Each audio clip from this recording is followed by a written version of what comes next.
నమో తస్స భగవతో అర్హతో సమ్మా సంబుద్ధస్స. ఇంతకు ముందు విశాఖ మాత గురించి చెప్పుకుంటూ వస్తున్నాం.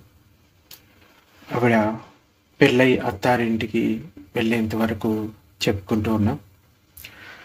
చుట్టూ పరదాలు కట్టిన రథంలో శ్రావస్తి నగరంలో ప్రవేశం చేస్తే మహాలత ప్రాసాదాన ఆ ఆభరణం ఎవరి కంటపడుతుంది అని ఆలోచించి విశాఖ పరదాలు లేని రథంపై నగర ప్రవేశం చేసింది. నగరవాసులు ఆమె సంపత్తిని చూసి ఈమె ఇంతటి సంపదకు అర్హురాలే, పేరుకి తగ్గట్టుగానే ఉంది ఈమె, చూడటానికి ఎంతో రూపవతో అంత గుణవతి అని అక్కడున్న ప్రజలంతా చెప్పుకున్నారు. సాకేతపురంలో ధనుంజయ శ్రేష్ఠి మనకు 4 నెలలుగా అద్భుతమైన రీతిలో స్వాగత సత్కారాలు ఇంకా అతిథి సత్కారాలు చేశాడు. ఇప్పుడు మనం ఈ శ్రావస్తి నగరంలో అడుగుపెట్టిన విశాఖకు మన దక్షతను బట్టి బహుమానాలు ఇవ్వడం ఉచితంగా ఉంటుంది అని శ్రావస్తి వాసులు భావించి రకరకాల బహుమానాలను ఇచ్చారు. వాటన్నిటిని విశాఖ వివిధ కుటుంబాల వారికి, వివిధ కులాల వారికి పంపిస్తూ, ఇది నా తల్లికి ఇచ్చిన బహుమానం, ఇది నా తండ్రికి ఇచ్చిన బహుమానం, ఇది నా తమ్మునికి ఇచ్చిన బహుమానం, ఇది నా చెల్లికి ఇచ్చిన బహుమానం అంటూ ఎందరికో పంచి ఇచ్చింది. ఈ విధంగా ఆ రోజే ఆ నగరవాసుల వాత్సల్యాన్ని మూటగట్టుకుంది. జంతువుల పట్ల కూడా ఎంతో కరుణతో నిండిన మనసు విశాఖది. ఈ సంఘటన వల్ల మనకి తెలుస్తుంది ఏంటంటే, ఒక రాత్రి పొరుగువారి సూడి గుర్రం నెలల నుండి ప్రసవ వేదన పడుతూ ఉంది. అది గమనించిన విశాఖ కాగడా పట్టుకొని వారి గుర్రపు శాలకు వెళ్ళింది. వేడి వేడి నీళ్లతో దానికి స్నానం చేయించింది. నూనెతో మర్దన చేయించి సుఖ ప్రసవానికి అనుకూలతను కల్పించింది.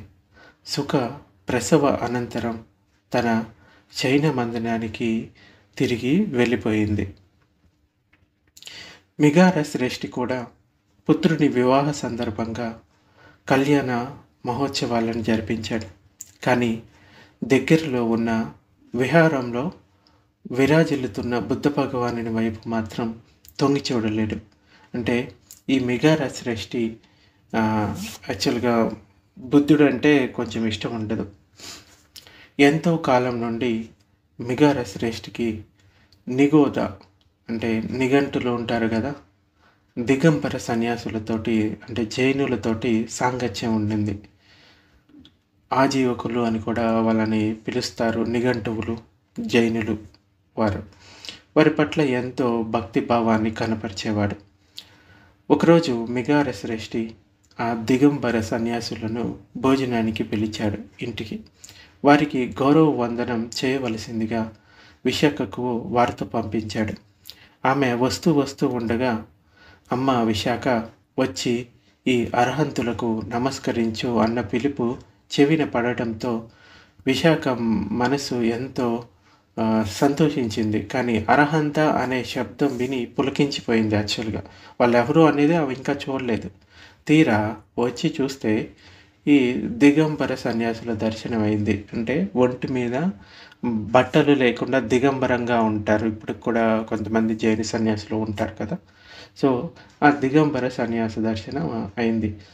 అప్పుడు ఇలా అనుకుంటే, చీచి, ఈ సిగ్గులేని దిగంబర సన్యాసులు అర్హంతులు ఎప్పటికీ కాలేరు అని వారిని ఇలా చెప్తూ అంటే నిందిస్తూ మామగారి మాట వినకుండా వారికి నమస్కరించకుండా లోనికి వెళ్ళిపోయింది. మిగారుడు ఇలా అంటాడు, ఆర్యమునులారా, చిన్నపిల్ల తెలిసో తెలియకో అలా మాట్లాడింది, మీరు శాంతించండి అని చెప్పి సముదాయించి వీడ్కోలు పలికాడు వాళ్ళకి. ఇక ఆ దిగంబర సన్యాసులు వెళ్ళిపోయిన తర్వాత శ్రేష్ఠి బంగారు పళ్ళెంలో తీయని పాయసాన్ని తినసాగాడు. ఆ సమయంలో ఒక భిక్షాటన చేస్తూ ఒక భిక్షువు ద్వారం వద్ద నిలబడ్డాడు. మిగార శ్రేష్ఠి ఆ స్థవిరిని చూసి కూడా చూడనట్లుగా కింది చూపులు చూస్తూ తన మానాన్న తను భోజనం చేయసాగాడు. అప్పుడు విశాఖ ఆ భిక్షువుతోటి ఇలా అంటుంది, బంతే, మీరు వెళ్ళి రండి, మా మామగారే చద్దికూడు తింటున్నాడు అని అంటుంది. ఇది విన్న తర్వాత మిగార శ్రేష్ఠి కోపం వచ్చిందంటే, ఈ మిగార శ్రేష్ఠి దిగంబర సన్యాసుల విషయంలో కోడలిని తీరును అంతగా పట్టించుకోలేదు. కానీ చద్దికూడు తింటున్నాడా అని అనగానే అగ్గి మీద గుగ్గిలమైపోయాడు. శుభగడియల్లో వేడి పాయసం తింటుంటే నన్ను చద్ది అన్నం తినేవాడిగా లెక్కగట్టింది. ఈ పాయసాన్ని తీసి అవతల పారేయండి, లక్షణం లేని ఈ పిల్లను తరిమి తగిలేయండి అని గట్టిగా అన్నాడు. అంటే ఇక్కడ ఉండొద్దు, ఈ అమ్మాయిని పంపించేసేయండి అన్నట్లుగా. ఇక దాసదాసీలందరూ విశాఖ పుట్టింటి వారే. ఆమెను ఇంటి నుండి బయటకు నెట్టేవారెవరూ లేరు. కనీసం ఆమెతో ఈ సంగతి తెలిపే ధైర్యము, సామర్థ్యం ఎవ్వరికీ లేదు. అయితే అప్పుడు ఇలా అంటుంది ఆర్య, అంటే మామగారితోటి, ఇంత మాత్రం చెప్పినంతనే మేము ఇంటి నుండి వెళ్ళిపోయే వాళ్ళం కాము. ఏదో ఒక రేవు నుండి చిన్న నీటి కడవను తెచ్చుకున్నంత తేలికగా మీరు నన్ను ఈ ఇంటికి తెచ్చుకోలేదు. మా అమ్మా నాన్నలు నన్ను ఎంతో గొప్పగా పంపించారు. వారు జీవించి ఉండగా నేనంత తేలికగా ఈ ఇంటి నుండి కదలను. ఇలా జరుగుతుందని మా నాన్న నన్ను అత్తగారింటికి పంపే సమయంలో 8 మంది పెద్ద మనుషులను పిలిచి, పెద్ద మనుషులు అంటే అక్కడ ఉండే కొంత వ్యాపారస్తులు ఉంటారు కదా, వాళ్ళకి చెప్తాడనమాట. వాళ్ళలో కోసలరాజు కూడా ఉన్నాడు. అయితే వారిని పిలిచి, ఒకవేళ మా అమ్మాయిలో ఏదైనా దోషం కనపడితే ఆ దోషాన్ని శుద్ధి చేయండి అని వారికి చెప్పారు. కనుక ఆ పెద్దలను పిలిపించండి, వారి సమక్షంలో నిర్ణయింపబడుతుంది నేను దోషినో లేకుంటే నిర్దోషినో అని విశాఖ మిగార శ్రేష్ఠితోటి అంటుంది. ఈమె సరిగ్గానే చెప్పింది అని అనుకొని ఆ 8 మంది పెద్దలను మిగార శ్రేష్ఠి పిలిపించాడు. వారితో, నేను శుభగడియల్లో బంగారు పళ్ళెంలో వేడి పాయసం తింటుంటే నా ఈ కోడలి పిల్ల పాచిపోయిన చద్దన్నం తింటున్నాడని వాగింది. కనుక ఆమెపై నేరోపరణ చేసి, అంటే దోషం ఆరోపణ చేసి ఇంటి నుండి వెళ్ళగొట్టండి అని మొరపెట్టుకుంటున్నాను అని చెప్తాడు మిగార శ్రేష్ఠి. ఇది నిజమేనా అని అక్కడ ఉన్న పెద్దలు అడిగారు. అయితే విశాఖ ఇలా చెప్తుంది, నేనన్న సందర్భం వేరు. భిక్షాటన చేస్తున్న ఒక స్థవిరుడు అంటే భిక్షువు వాకిలి ముందు నిల్చొని ఉన్నాడు. మా మామగారు అతనిని చూడకుండా తింటున్నాడు. అంటే ఆ భిక్షువు ఎదురుగా ఉన్నా కానీ తిరిగి ఆ భిక్షువు వచ్చినప్పుడు అసలు ఏమి పట్టించుకోకుండా చూడకుండా తింటున్నాడు. అప్పుడు నా మనసులో ఇలా అనిపించింది, ఈయన ఈ జన్మలో ఏ పుణ్యము సంపాదించుకోలేదు దానం చేయకపోవడం వల్ల, గత జన్మల పుణ్యాన్ని అనుభవిస్తున్నాడు అనే భావన నా లోపల కలిగి ఆ భిక్షువుతోటి ఇలా అన్నాను, బంతే, మీరు దయచేయండి, మా మామగారే చద్దన్నం తింటున్నాడు అని అన్నాను. ఇలా జరిగింది నిజమే, ఇందులో నా దోషం ఏముంది అని విశాఖ అడిగింది. అంటే ఈయన ఎప్పుడు కూడా ఒక భిక్షువు కూడా ఒక స్పూను అంటే ఒక గరిటెడు అన్నాన్ని కూడా దానం చేయలేదు. ఇప్పుడు ఏదైతే ఆయనకి సంపద ఉందో, ఇంకా ఆయన ఈ సుఖభోగాలు అనుభవిస్తున్నాడు, ఆయన పూర్వం చేసుకున్న కర్మల వల్ల అది ఆ పుణ్యం ఇప్పుడు అనుభవిస్తూ ఉన్నాడు. కానీ ఇప్పుడు ఎటువంటి పుణ్యం చేయలేదు కాబట్టి ఆ పూర్వ పుణ్యాన్నే మా మామగారు ఇప్పుడు అనుభవిస్తున్నారనే ఉద్దేశంతో ఆయన చద్దన్నాన్ని తింటున్నాడు అని నేను అన్నాను అని చెప్తుంది. ఇలా చెప్పిన తర్వాత ఇందులో ఏ దోషం లేదు, మా అమ్మాయి సరిగ్గానే పలికింది, దీనికి కోపగించుకోవాల్సిన పని ఏముంది అని ఆ పెద్దలందరూ అన్నారు. అప్పుడు అరియజనులారా, అలా అయితే ఇందులో దోషమేమీ లేదు. కానీ ఒకనాటి అర్ధరాత్రి భర్త తోడు లేకుండా దాసీలను వెంటేసుకొని ఇల్లు వదిలి వెళ్ళింది, ఇది తప్పు కాదా అని అంటాడు. అప్పుడు మామగారు, ఏదో వేరే ఇతర కారణం వల్ల నేను ఒకవేళప్పుడు ఇల్లు వదిలి వెళ్ళలేదు, కానీ పొరుగువారి గుర్రం ఒకటి ప్రసవ వేదన పడుతూ ఉంది, దాసీలను తోడు తీసుకొని వెళ్ళి నా సంరక్షణలో ఆ గుర్రానికి పురుడు పోశాను, ఇందులో నా తప్పి ఏమి ఉంది చెప్పండి అని అంటుంది. ఇందులో కూడా దోషం ఏమీ లేదు, ఆ గుర్రంపై కలిగిన జాలి దయ వలన దాసీలతో కూడి ఆ పని చేసింది, దీనికి కోపం ఎందుకు అని ఆ పెద్దలు అంటారు. మామ కోడలిపై చేసిన దోషారోపణ, విచారణ, వివరణ అన్నీ అయిన తర్వాత ఆ మిగార శ్రేష్ఠి పెద్దలతో ఇలా అంటాడు, అరే జనులారా, ఇందులో ఈమె దోషాలేమీ లేవని సంతోషంగా ఒప్పుకుంటున్నాను, మంచిదే. కానీ పుట్టింట్లో వీడ్కోలు సమయంలో ఏకాంతంలో ఈమె తండ్రి గారు సంకేతాల భాషలో 10 ఉపదేశాలను ఉపదేశించాడు. అది ఈమె తండ్రి గారు ఇలా చెప్పింది నాకు ఒక్క ముక్క కూడా అర్థం కాలేదు, వాటిని స్పష్టం చేయండి అంటాడు.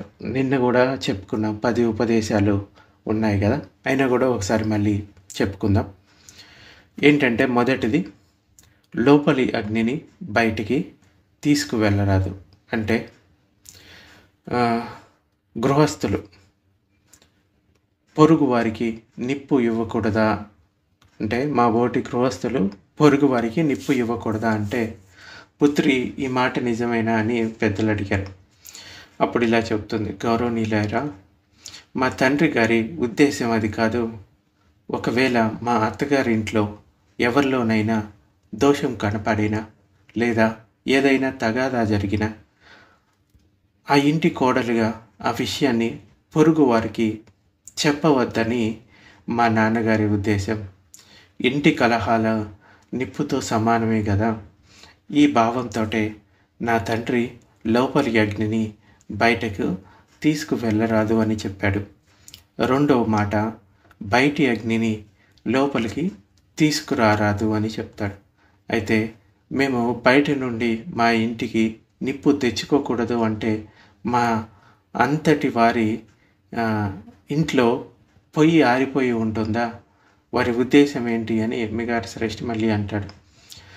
మళ్ళీ ఆ పెద్దలు అడుగుతారు, పుత్రి ఈ మాట నిజమేనా అంటే ఇలా చెప్తుంది విశాఖమాత, అరియులారా, బయట అగ్నిని లోపలికి తీసుకురారాదు అంటే, ఒకవేళ ఇరుగు పొరుగు వారెవరైనా మా అత్తింటి వారిని నిందించడం కానీ దూషించడం కానీ చేస్తే ఆ విషయాన్ని ఇంటికి వచ్చి చెప్పరాదు. అంటే బయట నిందలు నిప్పుతో సమానమే కదా. ఇంకా ఈ విధంగా కోడలు విశాఖ నిర్దోషిగా నిరూపితమైంది. తన తండ్రి చెప్పిన మిగిలిన ఉపదేశాల గురించి మామగారికి ఉన్న అనుమానాలను ఒక్కొక్కటిగా తీర్చసాగింది. మూడవది ఏంటంటే, తిరిగి ఇచ్చేవారికే ఏదైనా ఇవ్వాలి. అంటే ఇంటిలో నిత్యావసర వస్తువులను ఇరుగు పొరుగు వారెవరైనా అడిగితే వాటిని మరలా తిరిగి ఇచ్చే అలవాటున్న వారికే ఇవ్వాలి. ఇంకా తిరిగి ఇవ్వని వానికి ఏది ఇవ్వరాదు. అంటే వస్తువులను తిరిగి ఇవ్వని అలవాటు ఉన్న వారికి బదులు ఇవ్వరాదు. ఇంటిలో ఏదైనా అత్యవసరమైన వస్తువు పొరుగు వారికి ఇచ్చినప్పుడు అది అవసరానికి అందిరాదు. ఒక్కోసారి దానిని కోల్పోవలసి వస్తుంది.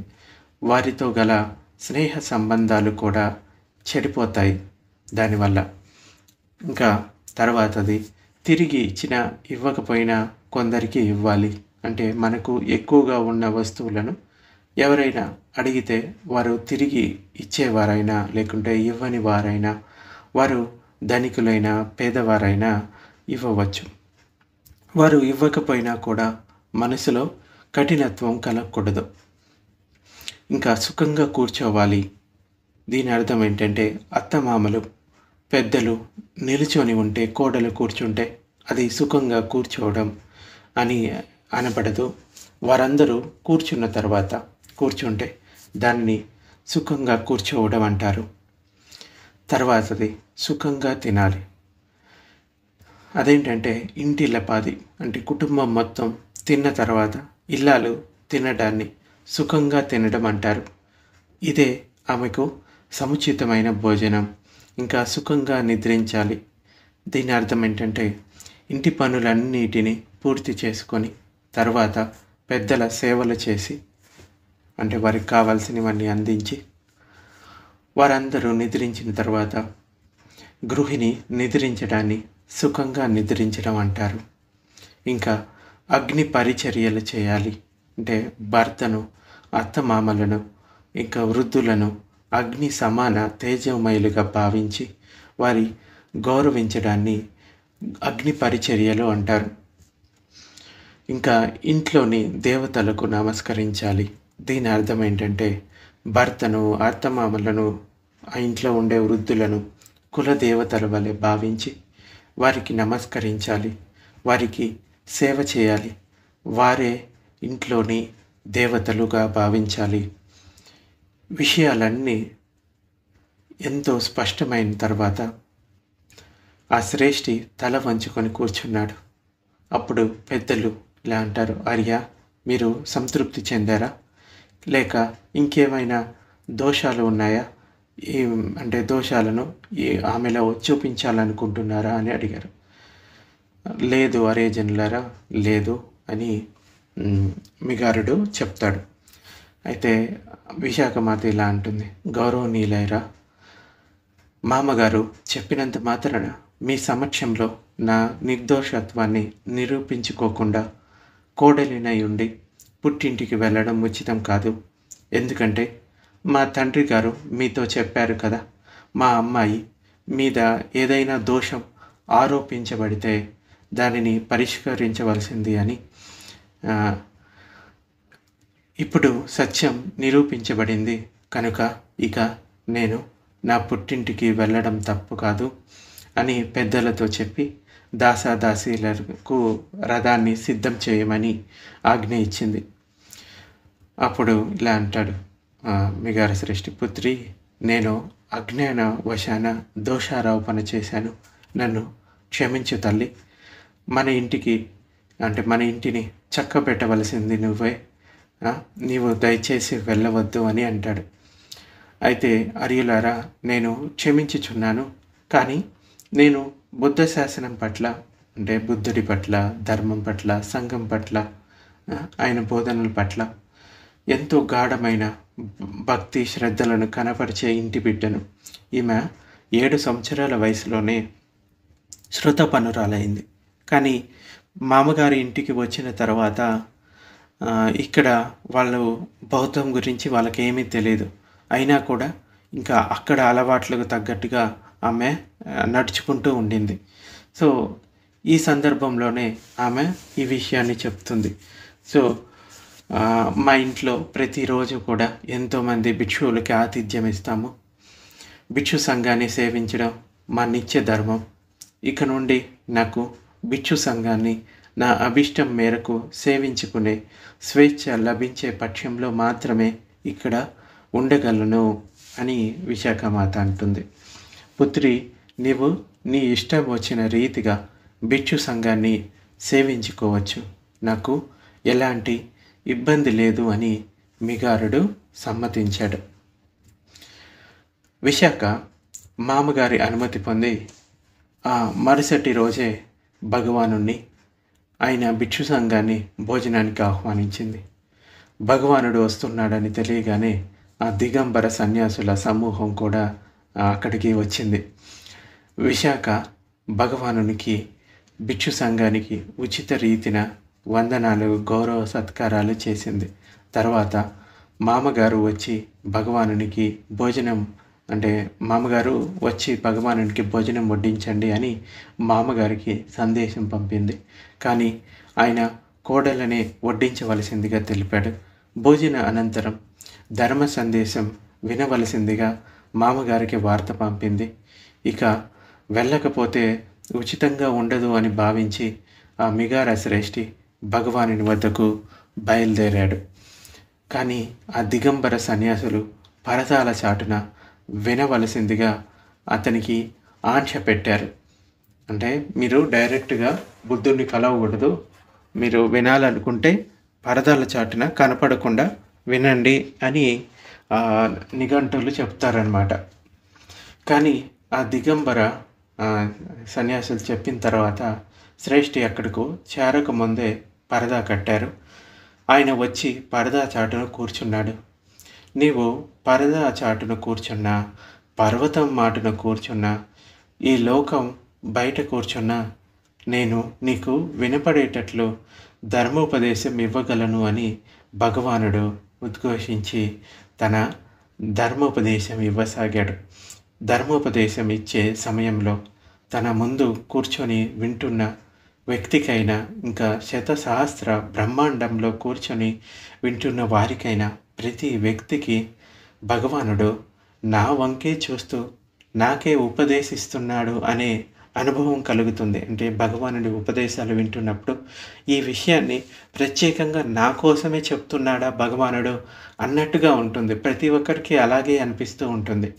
భగవానుడు చందమామ వంటి వాడు, ఆకాశంలో చంద్రుడు అందరికీ సమానంగా శీతలత్వాన్ని పంచినట్లే బుద్ధుని మైత్రి, కరుణ అందరికీ సులభంగా లభ్యమవుతుంది. ఈ ధర్మ బలాన్ని భగవానుడు బోధిసత్వునిగా అనేక జన్మల్లో తన పారమితల వృద్ధి వల్ల సంపాదించుకోగలిగాడు. పరదాల వెనుక కూర్చున్న మిగారుడు వింటూనే ధర్మాన్ని శ్రోతాపన్న స్థితికి చేరుకున్నాడు. త్రిరత్నాలను శరణుజొచ్చాడు. అంటే ధర్మ ప్రవచనం విన్న తర్వాత ఆ శ్రోతాపన్న స్థితిని పొందిన తర్వాత భగవానుడి దగ్గరికి వెళ్ళి బుద్ధుడిని శరణు పొందాడు. ధర్మాన్ని ఇంకా సంఘాన్ని శరణు పొందాడు. అంధకారం నుండి బయటపడ్డాడు. బోధి మేలుకొంది. విశాఖ మాతకు వద్దకు వచ్చి, అమ్మ విశాఖ, నన్ను అంధకారం నుండి బయటపడేసి ధర్మపదానికి చేర్చావు. నీవు నాకు మాతవు అంటే తల్లివి అని ఎంతో సంతోషకరమైన మనస్సుతోటి చెప్పాడు. అప్పటి నుండి విశాఖను మిగార మాత అని పిలిచేవారు. విశాఖ తన కుమారునికి మిగారుడనే పేరు పెట్టుకుంది. ఇంకా శ్రేష్ఠి భగవానుని చరణ కమలాలను సృశిస్తూ పెదవులతో ముద్దాడుతూ 3 సార్లు అడిగాడు, బంతే నేను మిగారుడను. ఎక్కడ చేసిన దానం మహాఫలదాయకం. నరకపు దుఃఖాల నుండి ముక్తి ఏ విధంగా లభిస్తుందో తెలిసేది కాదు. కానీ మా కోడలు పుణ్యమా అని మీ దర్శన భాగ్యం కలిగి ఈ ధర్మం, ఈ జ్ఞానం ప్రాప్తమైంది. ఆమె మా ఇంటికి వచ్చి నా కళ్యాణ కారణమైంది, మంగళకరమైంది. నేను ఆమెను తల్లిగా భావిస్తున్నాను అని ఇలా చెప్తాడు. ఎక్కడ దానం చేస్తే మహాఫలం వస్తుందో ఈరోజు నేను తెలుసుకున్నాను.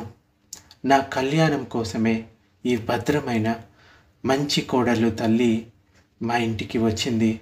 అంటే ఈ కోడలు మా ఇంటికి వచ్చింది. విశాఖ 2వ రోజు కూడా భగవానుణ్ణి భిక్షు సంఘాన్ని భోజనానికి ఆహ్వానించింది. ఆ రోజు ధర్మ సందేశం వింటూ అత్తగారు కూడా ఈ నిర్వాణ పదంలో ఒక మునక వేసి శ్రోతాపన్న స్థితిని పొందింది. శ్రేష్ఠి గారి ఇంటి గుమ్మం భగవానుని కోసం సదా తెరవబడింది. అంటే ఇంకా భిక్షువులు, భగవానుడు ఎప్పుడైనా రావచ్చు. ఇంకా నాకు నా కోడలు తల్లి ఎంతో ఉపకారం చేసింది.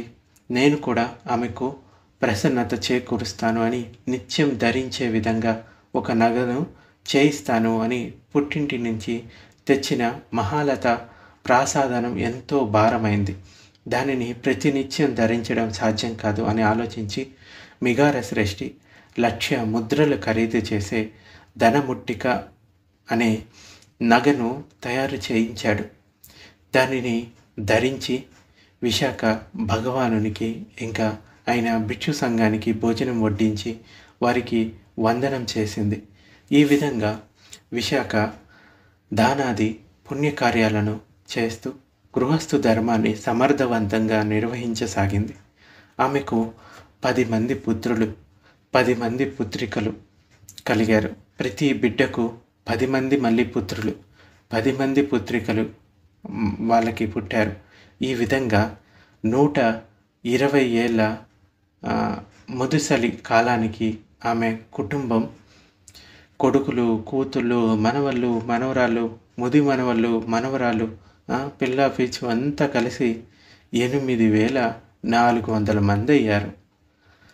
ఆ కుటుంబం అంతా. విశాఖ మాత బహుశా 120 ఏళ్ళు దాకా బతికినట్టు ఉంది. ఇంకా విశాఖ తన మనవరాలతో భగవానుని దర్శనానికి వెళ్ళినప్పుడు వీరిలో విశాఖ ఎవరు, ఆమె మనవరాలు ఎవరు అని కొందరు అడిగేవారు. అంటే 120 ఏళ్ళ ముసలి వయసులో ఉన్న ఆమె వెంట్రుక ఒక్కటి కూడా నెరవలేదు. ఆమె ఆ వయసులో కూడా 16 ఏళ్ళ వయసు ఉన్న అమ్మాయిలాగే ఉండేది. ఆమె కూర్చున్నా, నిలుచున్నా, నడుస్తున్న ఏ స్థితిలో ఉన్నా కూడా శోభాయమానంగా చూడటానికి చాలా ఆహ్లాదంగా కనిపిస్తూ ఉండేది. ఇంకా విశాఖ 5 ఏనుగుల మహాబలశాలిని. రాజు ప్రసన్నజిత్తుడు విశాఖ బలం తెలుసుకోవడానికి ఒకరోజు ఆమె విహారం నుండి తిరిగి ఇంటికి వెళ్ళే త్రోవలో ఒక మదపుట ఏనుగును వదిలాడు. ఆ ఏనుగు గింకారిస్తూ తొండం పైకెత్తి విశాఖ మీదకి వచ్చింది. ఆమె వెంట ఉన్న 500 మంది స్త్రీలు చెల్లాచెదురుగా పరుగులెత్తారు. ఆమె పరుగులెత్తడం ఎందుకు, నేను గనక ఈ ఏనుగును గట్టిగా నెడితే దానికి దెబ్బ తగులుతుంది అని ఆలోచించి తన 2 వేళ్లతోటి దాని తొండాన్ని పట్టుకొని తేలికగా కింద పడేసింది. రాజుగారు తన బలాన్ని పరీక్షించడానికి ఏనుగును వదిలాడని తెలుసుకొని చిరునవ్వుతో ఇంటికి చేరింది.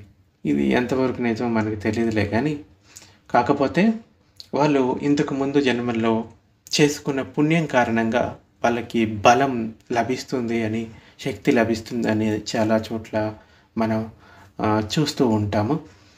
సో మిగతా వాళ్ళకన్నా కొంచెం బలశాలిగా ఉండి ఉండవచ్చు. ఈ అట్టకథలు కాబట్టి ఇటువంటి మాటలు మనం చాలా చోట్ల చూడటం జరుగుతుంది. సో ఉన్న వాటిని ఇంకా ఎక్స్పాండ్ చేస్తూ గొప్పగా రాస్తూ ఉంటారు కవిత్వాలు, ఇవన్నీ కూడా అట్టకథల్లో. సో వాటిల్లో ఉన్న మనం సారాంశాన్ని తీసుకుంటే సరిపోతుంది. మిగతా విషయాలన్నీ మనకి అనవసరమైన విషయాలు, ధమ్మాన్ని కనుక మనం గ్రహిస్తే సరిపోతుంది. సో ఇది ఈరోజు ప్రవచనం. మిగిలింది రేపు చెప్పుకుందాం. ఇక్కడ మొదట ఈ మిగారశ్రేష్ఠి బుద్ధుని పట్ల, ధర్మం పట్ల, సంఘం పట్ల ఎటువంటి గౌరవం లేకుండా వ్యవహరించాడు. కానీ ధర్మాన్ని విన్న తర్వాత, ఆ ధర్మాన్ని రుచి చూసిన తర్వాత అతడు శ్రోతాపన్న స్థితికి వెళ్ళాడు. అలాగే ఇప్పుడు కుటుంబంలో కొంతమంది అంటే ఒకరో ఇద్దరో ఈ ధర్మాన్ని ఆచరిస్తూ ఉన్నారనుకోండి, మిగతా వాళ్ళు ఆచరించట్లేదంటే వాళ్ళకి ధర్మం గురించి తెలియక దాన్ని వినే అవకాశమో లేకపోతే దాని గొప్పతనమో వారికి తెలిస్తే తప్పకుండా వారు కూడా దాన్ని పొందే అవకాశం ఉంటుంది. సో ఆ విశాఖ మాత చేసిన పని వల్ల ఆ రోజు మిగారశ్రేష్ఠి ధమ్మాన్ని వినగలిగాడు. అలాగే భిక్షువుల ద్వారా ధర్మాన్ని పొంది, లేకుంటే ఏదైనా మంచి పుస్తకం త్రిపీఠికల ద్వారా ధర్మాన్ని పొంది, లేకుంటే ఇలా ధర్మ ప్రవచనాన్ని విని కొంతవరకు కొంతమంది మారగలుగుతారు. అలా కాకుండా డైరెక్ట్గా విన్నప్పుడు చాలా ఎక్కువ ప్రయోజనం అనేది ఉంటుంది. సో కుటుంబంలో వాళ్ళు, మిగతా వాళ్ళు ఈ ధర్మ మార్గాన రావట్లేదు అని అనుకునే బదులు వారికి ధర్మాన్ని అర్థమయ్యే విధంగా, అర్థమయ్యే రీతిలో వారికి చెప్పినట్లయితే కనుక తప్పకుండా వాళ్ళు కూడా తెలుసుకునే ప్రయత్నం చేస్తారు. కాకపోతే కొందరు ఎన్ని సంవత్సరాలు ఉన్నా అర్థం కాదు. కొందరికి